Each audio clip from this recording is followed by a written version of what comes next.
चिनिया सेनासँगको झडपमा भारतीय सैनिकको मृत्यु भएको छ।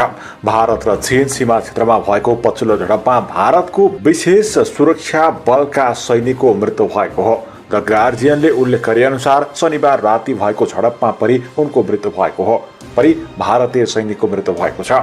भारत चीन सीमामा 48 घण्टाभित्र 2 पटक झडप भएको उल्लेख छ। पछिल्लो समय चीन र भारतबीच सीमा क्षेत्रमा फेरि थप तनाव उत्पन्न भएको छ। पछिल्लो समय तनाव बढेसँगै दुवै मुलुकले सीमा क्षेत्रमा हजारौं सैनिकहरू खटाएको छ। चीनले भारतलाई उक्साउने क्रियाकलाप बन्द गरेर वास्तविक नियन्त्रण रेखा LAC उल्लङ्घन गरिरहेका सैनिकलाई तत्काल फिर्ता बोलाउन चेतावनी समेत दिएको छ। चीनको सरकारी अखबार ग्लोबल टाइम्सका अनुसार चिनिया विदेश मन्त्रालयका प्रवक्ता हुआ चुनियाङले मङ्गलबार प्रेस ब्रिफिङका क्रममा भारतलाई यस्तो चेतावनी समेत दिएका छन्। उनले चीनले कुनै पनि देशको 1 इन्च पनि जमिन कब्जा नगरेको समेत दावी गरे। हुवाले भनिन्, चीनले कहिले पनि सबैलाई सङ्घर्षका लागि उक्साएको छैन, न कसै देशको 1 इन्च जमिन पनि कब्जा गरेको छ। चिनिया सैनिकहरूले कहिले पनि लाइन पार गरेका छैनन्, लाइन पार गर्नेहरूलाई छोड्ने पनि छैनन्, चेतावनी स्वरूप उनले भने। यसअघि भारतमा रहेको चिनिया दूतावासले पनि भारतीय सैनिकहरूले LACमा अलग अलग स्थानमा अवैध सीमा पार गरेको दावी गरेको थियो। बीबीसीका अनुसार भारतीय सैनिकहरूले सीमा क्षेत्रमा नैतिक गतिविधि बढाउँदै गरेको भन्दै यस्ता गतिविधि तत्काल रोक्नको लागि चिनिया विदेश मन्त्रालयकी प्रवक्ताले चेतावनी दिएको हो। भारतीय सैनिकहरूले वास्तविक नियन्त्रण रेखामा फरक स्थान हुँदै सीमा पार गरेको भारत स्थित चिनिया दूतावासले स्पष्ट जनाएको छ। चीनले औपचारिक रूपबाट सीमानाका सैनिकहरूलाई नियन्त्रण गर्न भारतसँग आग्रह समेत गरेको छ। चिनिया दूतावासले ट्विटर मार्फत समेत यो विषयलाई स्पष्ट पारेको छ।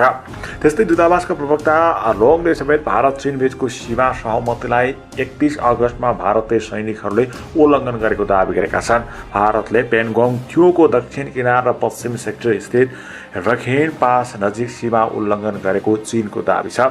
चीनले भारतसँग सीमावर्ती सैनिकहरूलाई नियन्त्रण राख्न विगतका प्रतिबद्धताहरूको सम्मान गर्न, अवैध रूपले सीमा पार गर्ने सैनिकहरूलाई फिर्ता बोलाउने र दबाव बढ्ने खालका कुनै पनि काम कारबाही रोक्न चेतावनी दिएको हो। भारतका राष्ट्रिय सुरक्षा सल्लाहकार अजित डोभालले भने शीर्ष अधिकारीहरूसँग भारत चीन सीमा स्थितिबारे समीक्षा भइरहेको बताएका छन्। यसअघि चिनिया सैनिकले पूर्वी लद्दाखमा सहमति उल्लङ्घन गरेको आरोप भारतले लगाएको थियो। त्यसको भोलिपल्ट नै भारत र चिनिया सेनाहरूबीच झडप भएपछि भारतीय सैनिक बलका सैनिकको मृत्यु भएको छ। सोमबार PIBका तर्फबाट जारी गरिएको भारतीय सेनाको विज्ञप्तिमा भारतीय सैनिकले प्योङयाङ थियो लेखमा चिनिया सैनिकको कदम रोकेको बताइएको छ। भारतीय सेना संवाद मार्फत शान्ति बहाल गर्ने पक्षधर हो, तर यसका साथै आफ्नो इलाकाको अखण्डताको सुरक्षा गर्नुपर्ने प्रतिबद्ध छ भनेर समाचार उल्लेख गरिएको छ। भारत र चीन बीचको 3500 किलोमिटर लामो सीमा रेखाको बीचमा पटक दुई देशका सैनिक बीच झडप हुँदै आएको छ। दुई पक्षबीच सीमामा पटक विवाद देखिने गरेको छ। पछिल्लो पटक लद्दाखको गलवान घाटीमा 15 जुनमा भएको दुई देशका सैनिक बीचको झडपमा 20 जना भारतीय सैनिक मारिएका थिए। गत 15 जुनमा भएको लद्दाखको हिंसात्मक झडपपछि 29 र 30 तारिकको राति 75 दिनपछि फेरि चीन भारत सीमावर्ती क्षेत्र लद्दाखमा दुई देशबीच झडप भएको हो। उक्त झडपमा दुवै देशले सीमामा सैन्य शक्तिहरू समेत बढाउँदै लगेको छ। चीनले झडपपछि जेट-20 तैनात गरेको छ भने भारतले राफेल र सुखोई 30 MKI तैनात गरेको छ। यी दुवै देशबीचमा गत जुन 15मा चीन भारत सीमावर्ती क्षेत्र लद्दाखको पूर्वी भाग स्थित गलवान घाटीमा हिंसक झडप भएको थियो। झडपपछि दुई देशले नै त्यस क्षेत्रमा सैनिकको सङ्ख्यालाई वात्तै बढाएको छ भने जेट-20 राफेल लगायतका निकै अत्याधुनिक हतियार समेत तैनात गरेको छ। पछिल्लो झडप भने भारतले चीनका सैनिकको सीमा पार गरेको बताइएको छ भने चीनले पनि आफ्ना सेनाले सीमा पार नगरेको बताउँदै आएको छ। यसैले आरोप प्रत्यारोपको बीचमा फेरि पनि झडप भएपछि दुई देशबीच फेरि पनि सीमामा तनाव उत्पन्न भएको छ। यी तनावहरूलाई मत्थर गर्ने र सहमति मार्फत नै सीमा समस्या सुल्झाउने प्रयासहरू भइरहँदा समेत पछिल्लो समय दुई देशका सेनाबीच सीमा क्षेत्रमा भने झडप भएको हो। पछिल्लो समय भएको झडपमा भारतीय सैनिकको नै मृत्यु भएपछि दुई देशबीच सीमामा थप तनाव उत्पन्न सृजना हुने अवस्था सृजना भएको हो। त्यस क्षेत्रमा भारत र चिनिया सैनिक बीच झडप भएको हो र झडप भएपछि भारतीय सैनिकको मृत्यु भएको हो। यसबीचमा फेरि पनि दुवै देशबीच तनाव उत्पन्न भएको छ। भारत र चीन सीमा क्षेत्रमा भएको पछिल्लो झडपमा भारतको विशेष सुरक्षा बलका सैनिकको मृत्यु भएको हो। द गार्जियनले उल्लेख गरे अनुसार शनिबार राति भएको झडपमा परि उनको मृत्यु भएको हो। परि भारतीय सैनिकको मृत्यु भएको छ।